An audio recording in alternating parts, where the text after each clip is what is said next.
5 vías para demostrar la existencia de Dios. Las voy a enumerar y luego las voy a explicar resumidísimamente y simplificadísimamente, porque si no, cada una de las vías nos daría para muchos días.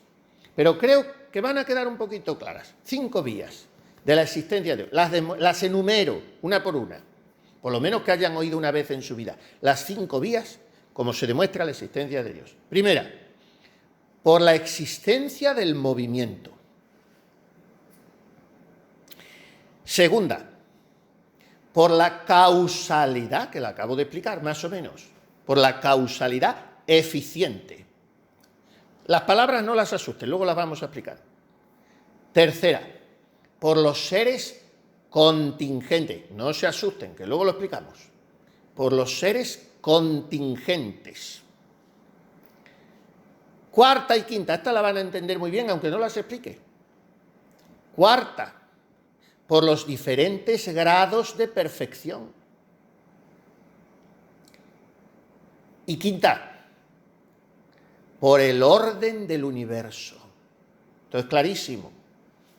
Las voy a repetir, por si alguna palabreja de esas nuevas que no han oído nunca, no la han escrito bien.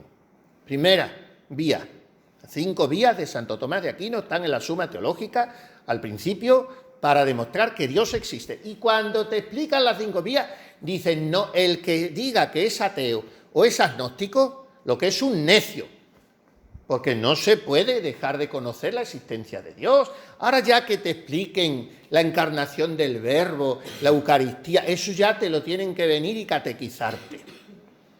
Pero un pobrecito salvaje que no le haya hablado nunca a nadie de nada, ese tiene que saber que Dios existe, si tiene sentido común y razón natural. Primera vía, por la existencia del movimiento. Segunda, no me vayan a escribir casualidad, por la causalidad, que es una palabra nueva. Tenemos que cambiar la palabra casualidad, que no existe. La casualidad no existe. ¡Ay, qué casualidad! ¿Qué va a ser casualidad? Si está todo previsto por Dios. Es causalidad. Segunda vía, por la causalidad eficiente. Tercera, por los seres contingentes. Ahora vamos a explicar lo que es. Es facilísimo. Cuarta, por los diferentes grados de perfección. Y quinta, por el orden del universo. Vamos una por una. Primera, el movimiento. Miren, es clarísimo.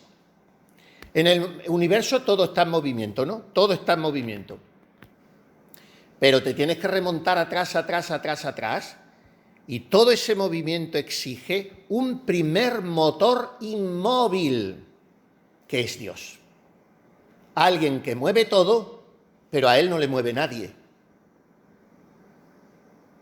Todo lo que se mueve es movido por otro.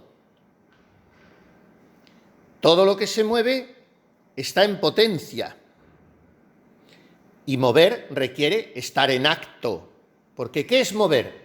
Pasar de la potencia al acto. Miren, yo estoy en esta baldosa. Yo puedo estar en esa otra. Es una potencia que yo tengo. Pero si no la uso, no paso a la otra baldosa. Ahora hago así. Ya de la potencia he pasado al acto. Hay un movimiento, el movimiento siempre es paso de la potencia al acto. El agua está en estado líquido. Para que hierva y entre en estado gaseoso, tienes que ponerla al fuego. Tiene que pasar de la potencia al acto.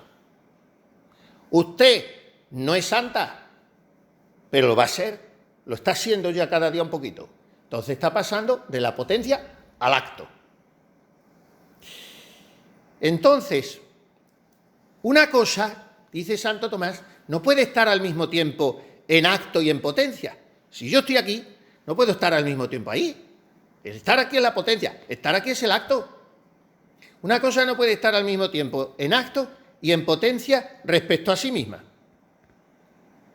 O sea, una cosa no puede ser a la vez y del mismo modo motor y móvil.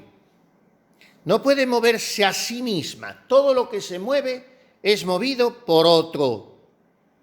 Y ese otro es movido a su vez por un tercero, y ese necesita también otro que lo mueve, pero no se puede retroceder así hasta el infinito. Entonces tengo que llegar a un primer motor que no sea movido por nadie, y ese primer motor es Dios. Todo en el mundo está en movimiento, todo se está moviendo por otro factor. Todo se está moviendo por otro factor, y ese factor también es movido por otro, y así retrocedo hasta el motor inmóvil. Ahora,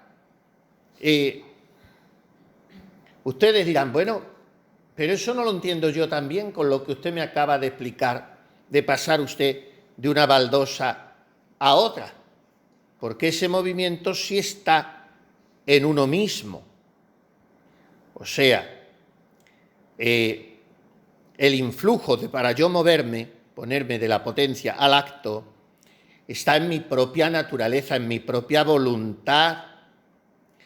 Bueno, miren ustedes los seres inanimados, no los del reino humano o del reino animal, sino ni siquiera los del vegetal, sino los del reino mineral. Esos no pueden moverse a sí mismos, no tienen voluntad. Piensen ustedes en la máquina colosal de las galaxias, de las constelaciones de los astros. Ese mundo maravilloso no tiene en sí mismo la razón de su movimiento. Entonces no nos vamos a poner a hablar de las estrellas porque eso es un mundo que se pierde uno de grandeza. Pero los astros son aglomeraciones inmensas de materia, son globos monstruosos que pesan miles de cuatrillones de toneladas y centenares de miles como el Sol. Sin embargo, son inertes de por sí. Para que se pongan en movimiento, y todas las galaxias están en movimiento, porque ahí no están quietas las estrellas. Fíjese, la Tierra siempre girando sobre sí misma, dando vueltas alrededor del Sol. Para que todo eso se ponga en movimiento, se necesita una fuerza infinita, extracósmica, fuera del cosmos y venida del exterior. O sea, se necesita una mano omnipotente que haya lanzado todos esos proyectiles al espacio. El Señor, que dice en los Salmos, juega con las estrellas. Pues bien, ¿de quién es esa mano? ¿De quién procede esa fuerza colosal? Solo puede haber una respuesta: la omnipotencia de Dios. Que el Sol, la Luna, la Tierra, las estrellas recorran órbitas inmensas sin chocar jamás unas con otras. Pues todo ese movimiento supone un motor. Como no podemos suponer una serie infinita de motores que se comuniquen el movimiento uno a otros, hay que llegar necesariamente a un ser primero que comunique ese movimiento sin haberlo recibido.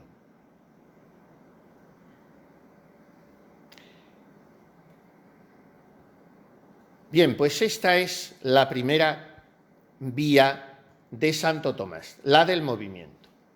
Vamos a la segunda. La causalidad eficiente. Vamos a decir lo que es una causa eficiente, la que al actuar produce un efecto distinto de sí misma. Miren, es muy sencillo. La causa eficiente es el autor de algo. ¿Quién es la causa eficiente de lo que ustedes van a comer hoy? La cocinera. ¿Quién es la causa eficiente de un cuadro? El pintor. ¿Quién es la causa eficiente de esta conferencia? Yo, que la estoy echando. La causa eficiente es lo que produce un efecto distinto de sí mismo. Y la causa eficiente segunda, las causas segundas que decimos, pues son las que a su vez han sido hechas por una causa eficiente anterior. Por tanto, el Padre es causa eficiente del Hijo, pero a su vez es efecto de su Padre, que es la causa eficiente de ese hombre que ha engendrado al Hijo.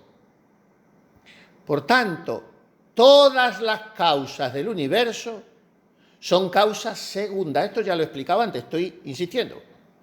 Hay que retrotraerse a una causa primera incausada.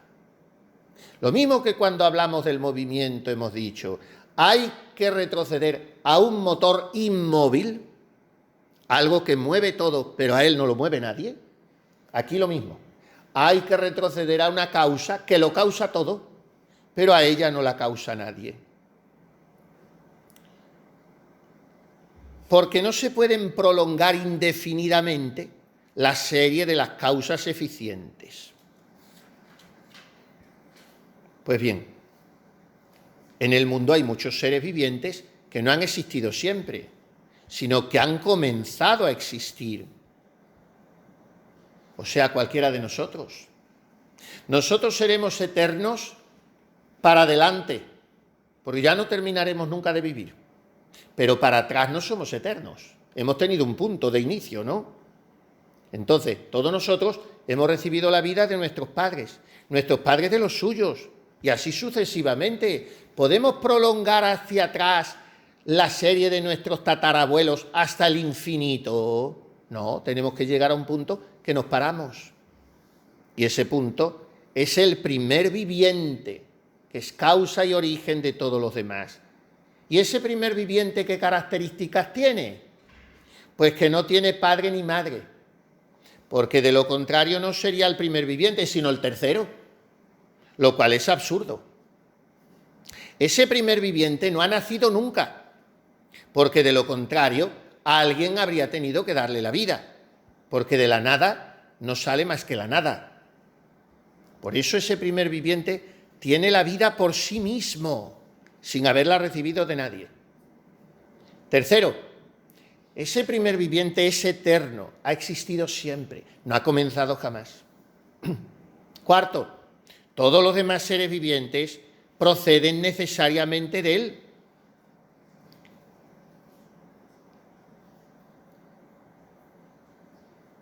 Por eso ese primer viviente es superior, infinitamente por encima a todos los demás seres vivientes del universo que proceden de él. Bueno, los ateos se encuentran ante este dilema. O bien la vida ha nacido espontáneamente en el mundo, por generación espontánea, o bien hay que admitir una causa distinta del mundo que hace brotar la vida. Y la verdadera ciencia afirma que un ser viviente nunca nace sin un germen vital. Por tanto, hay que reconducirse a la causa primera. Primera vía, el motor inmóvil. El movimiento del mundo reclama algo que lo mueva y que a él no lo mueva nadie, Dios. Segunda vía, la causa primera. Todo lo que existe en el mundo tiene una causa. Es necesario llegar a una causa que no haya sido causada por nadie. Tercera vía, vamos a la tercera. Los seres contingentes o la contingencia de los seres. Miren, muy fácil, la palabra no la han oído ni les suena de nada, pero la palabra es facilísima. ¿Qué significa contingente?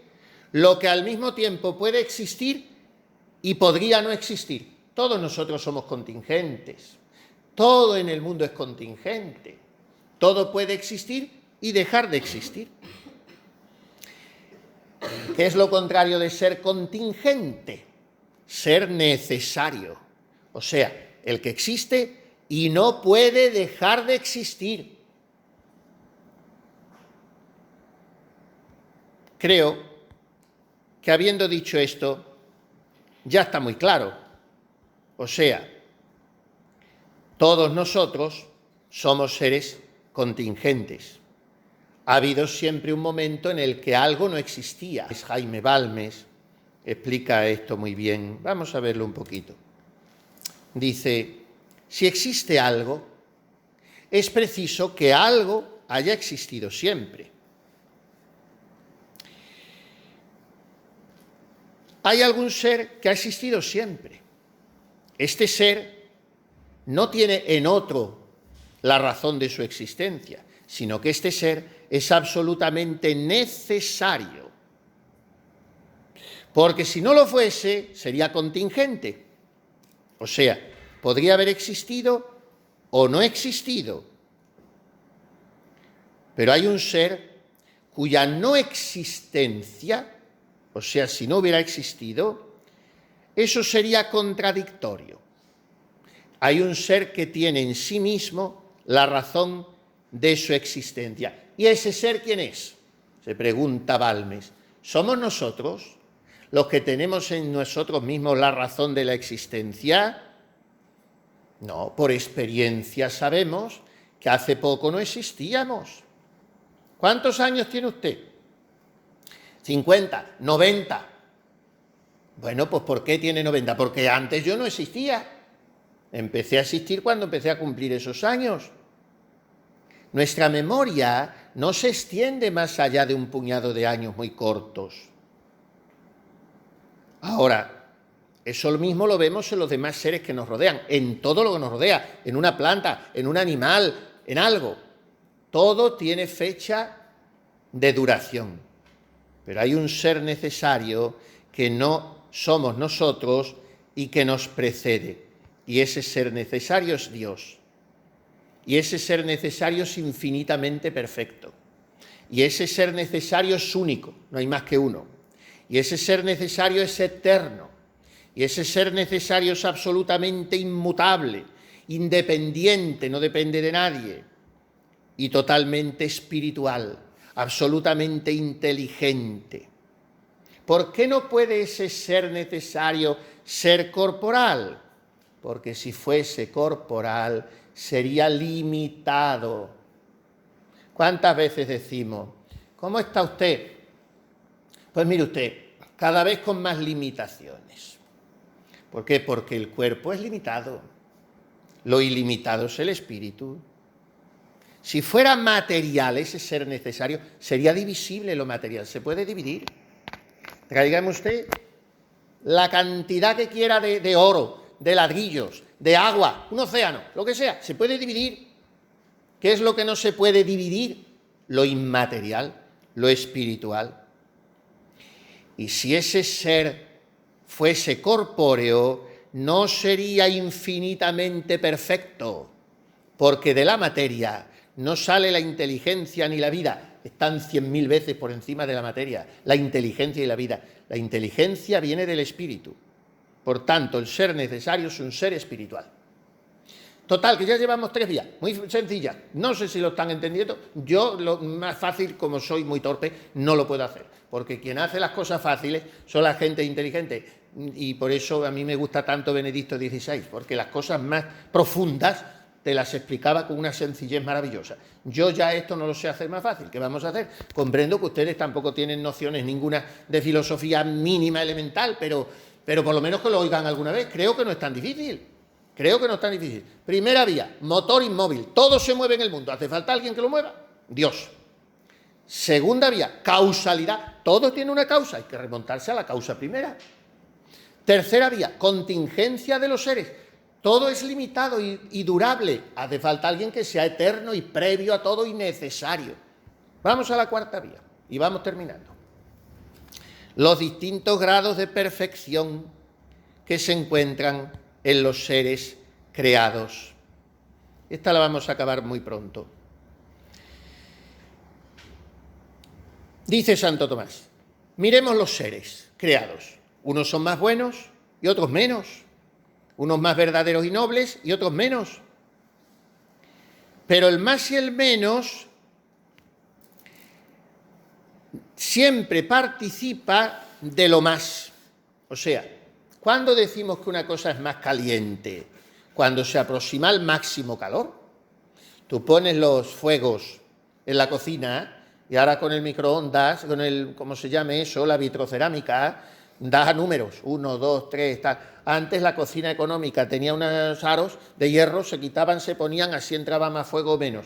Y eso es así, cuanto más quieres que la cosa hierva, le tienes que dar más calor. ¿Cuánto es más caliente una cosa? Cuando está más cerca del calor. ¿Cuándo hay más perfección en un ser? Porque los seres no son iguales de perfectos.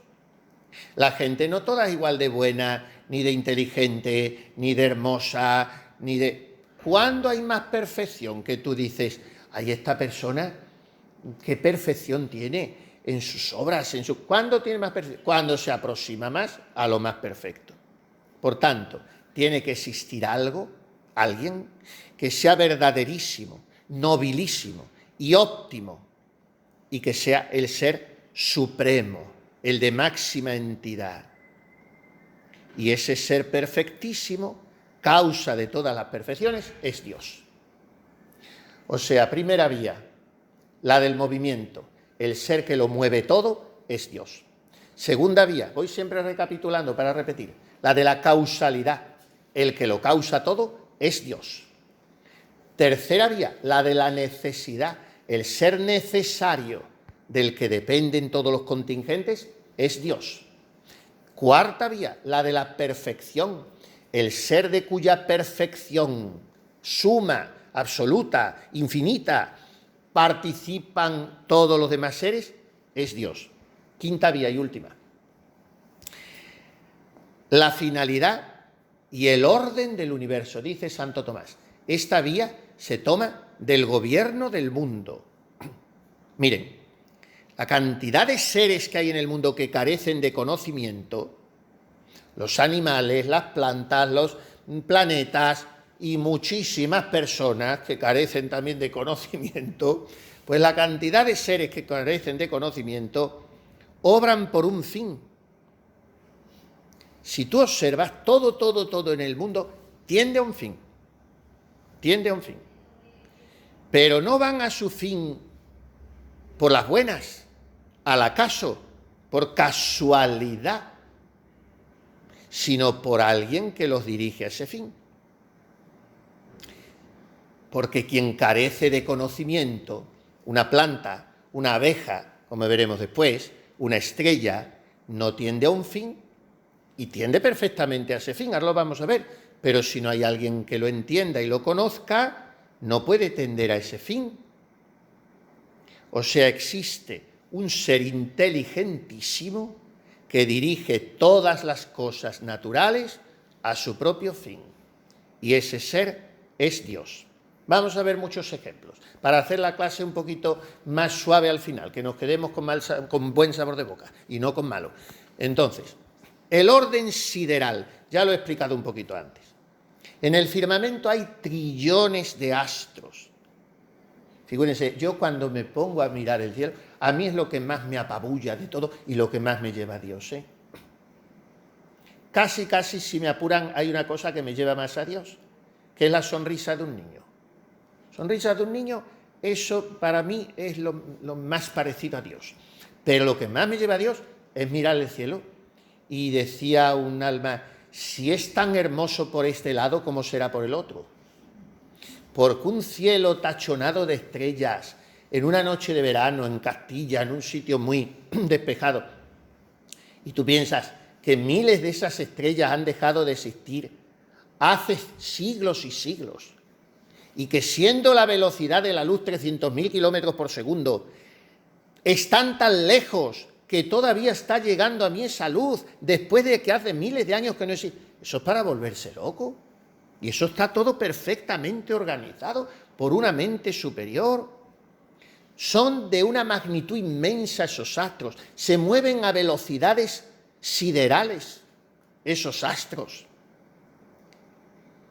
Y conservan un orden tan perfectísimo que cualquier astrónomo puede prever su movimiento, su trayectoria futura. Entonces tiene que haber un entendimiento superior que esté gobernando todo eso, y ese entendimiento no es el del hombre, porque el hombre no gobierna eso. Podríamos hablar de otros muchos ejemplos, pero fíjense, un eminente astrónomo, Sir James Jeans, de Cambridge, da el cálculo de unos 100.000 millones no de estrellas, 100.000 millones de galaxias, de nebulosas estelares. Cada uno de esos, cuando vemos así como un manchón en el cielo por la noche, esos son miles y millones de estrellas. Y esas estrellas se alejan a 70.000 kilómetros por segundo. Bueno, me pondría a hablar de esto mucho, pero vamos a pasarlo porque vamos a ver, por ejemplo, otro ejemplo. La lluvia. En la cima de un monte brota una plantita. Sin agua se muere. Ese monte está pelado totalmente y ha brotado una hierbecita. El agua está muy lejos. Entonces, los rayos del sol que están incidiendo sobre el mar están rompiendo la cohesión de las moléculas de la superficie del agua. Al dar el rayo del sol, la velocidad de esas moléculas de agua se desprenden de las sales, hace que se desprendan, huyen de la superficie, el aire las eleva en forma de vapor y a las capas superiores de la atmósfera, pues llega el calor que la Tierra recibe del Sol y entonces esas moléculas de agua que han subido en forma de vapor, allí arriba se enfrían, se condensan, pasan al estado líquido, forman esas aglomeraciones que llamamos nubes y que son arrastradas por el viento hacia el interior de la Tierra. Ahora esas nubes, esas masas de las moléculas de agua que el Sol ha arrastrado del mar o de los ríos, esas nubes llegan a las montañas, se van dilatando y ascendiendo más, se siguen enfriando. Con eso aumenta más y más la condensación del vapor. Crecen de tamaño esas gotas de vapor y caen formando la lluvia. Esto es una maravilla tan increíble que cuando uno sale a la calle un día de invierno, ¡ay, que está lloviendo! Abre el paraguas, que te mojas. Pero ¿y lo que hay detrás de ese mojarse? Que el cielo no tiene agua. ¿De dónde sale ese agua? Si ese agua ha subido de la tierra por una concatenación de leyes físicas absolutamente asombrosas que yo las he explicado aquí de mala manera, pero que te llevaría... Esto es apabullante y esto va a estar hecho así por las buenas. No hay una mente que lo dirija. Y así podríamos hablar, por ejemplo, de la fotosíntesis vegetal, de cómo las plantas también se alimentan de la luz del sol y cómo la transforman y la hacen vida, y de los granos de clorofila y, en fin, de muchas cosas. Por ejemplo, la matemática de las abejas. Miren ustedes, multitud de científicos se han puesto a estudiar este fenómeno.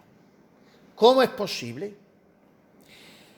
que se pueda construir una celdilla con la mínima cantidad de cera para que en ese cuadradito quepa la máxima cantidad de miel? Se han puesto a echar cuentas, cálculos, y un humano no puede construir esa celdilla con la mínima cantidad de cera. Hace 2 siglos, un científico, aplicando un cálculo infinitesimal, echó las cuentas de lo que tendrían que tener de cera esa celdilla. Y sacó la cuenta. Y entonces se equivocó en una pequeñísima cifra, después de haber hecho un gran proceso. Fue a comprobar el peso y las dimensiones de la abeja y la abeja no se equivocaba. Se equivocaba el científico. ¿Qué ángulos hay que dar a los rombos de esa celdilla? Porque he dicho un cuadrado, pero he dicho mal. Es un hexágono. Una celdilla de un panal tiene 6 lados. perfectamente iguales los 6. ¿Qué ángulos hay que darles a ese hexágono para que, siendo la superficie mínima, la cantidad sea la máxima? Pues, como digo, esos científicos se pusieron a estudiarlo y sacaron la cifra. 70 grados con 34 minutos, que se llama así. Y entonces midieron el rombo de las celdillas de las abejas, y las abejas construían las celdillas con 70 grados con 32 minutos. Se habían equivocado en 2 minutos. Se llama minutos una medida, como si dijéramos milímetro, pero es muchísimo menos que un milímetro. Se habían equivocado y las abejas habían acertado. Entonces, esto después se demostró muy largamente, no me voy a... Bueno, y el radar, por ejemplo, de los quirópteros, esos insectos, que hay muchos que no tienen ojos, y entonces los echas a volar por una malla de cosas y no tropiezan. Y que un huevo, por ejemplo, de una gallina, el huevo que usamos, el huevo de gallina y de pato sea exactamente igual. ¿Lo ves? No distingues nada. Ni en la... ¿Cómo se llama? Que no me viene. La cáscara. La cáscara. ¿Cómo se llama? La cáscara del huevo. Cáscara, ¿no? La cáscara, no me viene. Bueno, pues eso... el cascarón, que no me venía, cascarón se dice, más que cáscara, el cascarón del huevo. Bueno, el que llevaba en la cabeza Calimero, que decía, soy un desgraciado, no me quiere nadie, llevaba de sombrero. ¿No se acuerdan ustedes de Calimero? Aquel patito feo, negro, era de los dibujos animados. Y yo cuando veo gente que se va a la vida quejando y llorando y lamentando, digo, eres Calimero. Lleva así, de sombrerete, búsquenlo. Bueno, pues el cascarón, que es carbonato de calcio, eso, que puede ser más blanco o menos o más oscuro, igualito, en una yema de eso. La clara y la yema iguales. Y luego sale de uno el pollo y del otro el pato. En fin, yo qué sé, esto podríamos multiplicar los ejemplos, aquí tengo varios, pero no digamos en el cuerpo.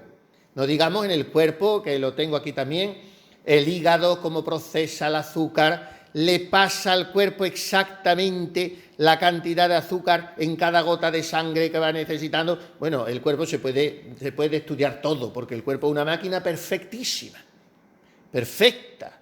Pero ya digo, yo antes preparando esto me admiraba de todas estas cosas, que algunas las sabía y otras no, ¿no? Y entonces estaba... Pero hay muchos ejemplos aquí que si quieren luego se los mando muy importante. Por ejemplo, es eso, solamente la función que se llama en medicina glucogénica, o sea, el azúcar, que es tan importante, ¿no? Entonces, que el hígado vaya transformando lo que comemos y lo que eso en glucosa, en glucógeno que se llama, y entonces lo va guardando hasta que llega el momento de darlo a la sangre y allí lo va proporcionando en la medida... En fin, yo qué sé, se pueden multiplicar y el corazón y todos los demás. Entonces esto es debido a una inteligencia que lo preside todo y lo gobierna todo y lo ha programado todo. Y entonces aquí están las 5 vías de Santo Tomás.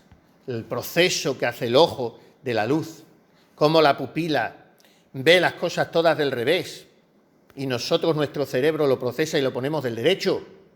Todo esto es admirable, es sencillamente admirable, que ya digo, no me puedo detener. Entonces, hemos explicado un poquito por encima las 5 vías.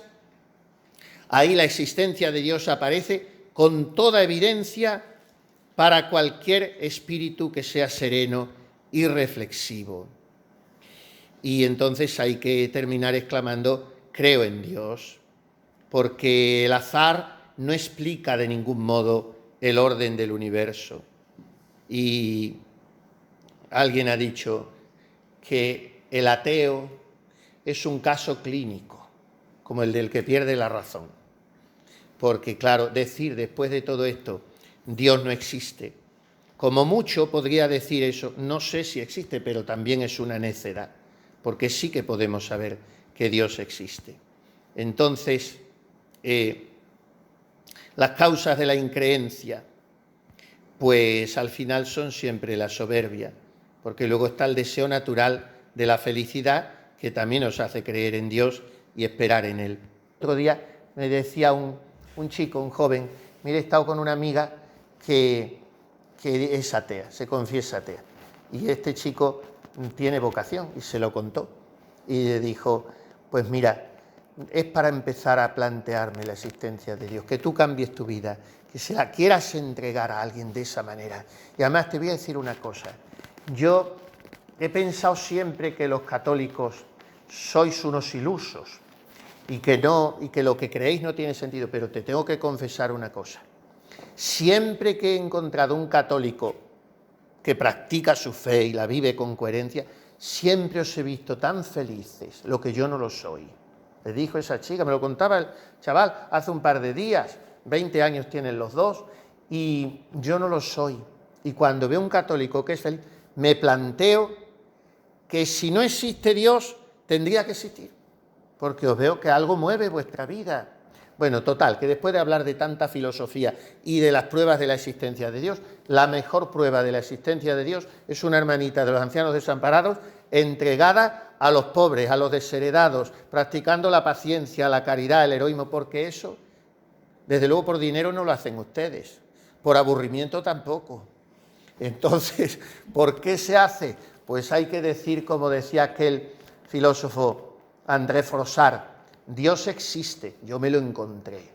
Cuenta su conversión. Me decía este chico, ¿qué libro por favor, padre, aconséjeme, qué libro le recomiendo? Porque yo le he recomendado que se vaya a adorar el Santísimo Sacramento, que se ponga allí. A ver qué le dice el Señor. Y que rece a la Virgen, aunque no crea en ella. Digo, pues la has aconsejado muy bien, pero hace falta formación.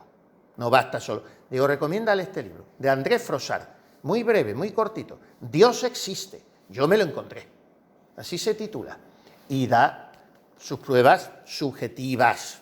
Pero luego están las pruebas objetivas, que no se pueden discutir, que son estas que hemos dado. En fin, perdón por una clase tan larga y ya se acabó.